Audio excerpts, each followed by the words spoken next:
welcome each and every one. Patty and I are glad to see old friends here again and to meet new ones.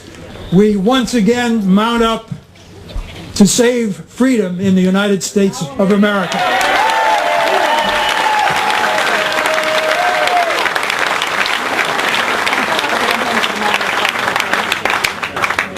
The New York Times this morning says it all.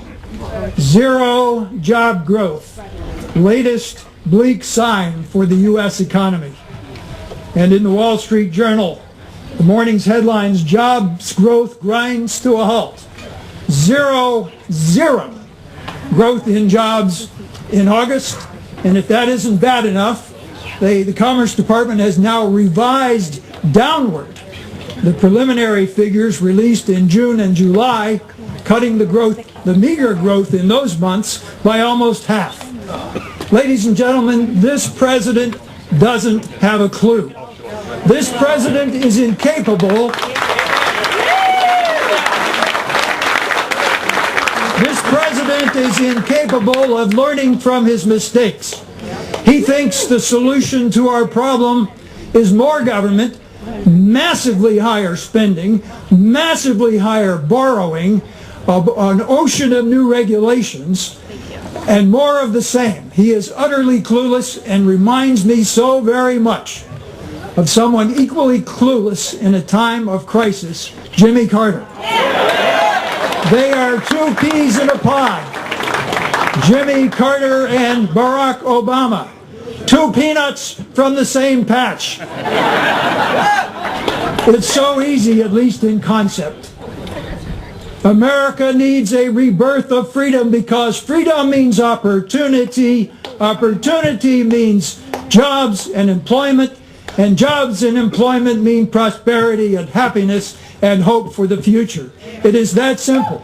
And how refreshing it is that a large man, a big man from a big state, from the dusty plains of Texas, has stridden out onto the national stage and proclaimed, paraphrased Ronald Reagan, that in the present crisis, government is not the solution, it is the problem.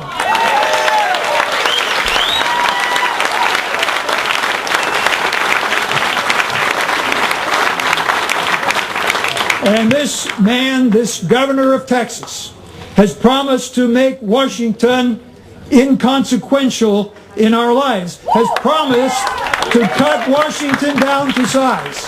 He believes to the depths of his soul in freedom, that restoring our freedom is the first step to restoring our economy. Ladies and gentlemen, it is my honor to present to you a man born to tenant farmers, who pulled himself up by his own bootstraps, became an Eagle Scout, became a pilot in the United States Air Force, flying global missions in the pursuit of peace and security for our country. Returned home to marry his high school sweetheart and to raise a family. Became a farmer businessman, and then a state legislator, and then the commissioner of agriculture in Texas, and now the longest serving governor of the state of Texas, the man who will restore our freedom, restore growth and opportunity and hope and prosperity. Ladies and gentlemen, the next president of the United States, Humphrey.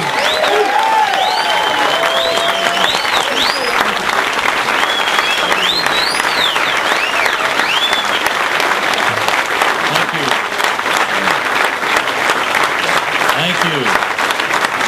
That is what you would call a warm Granite State welcome. Thank you all.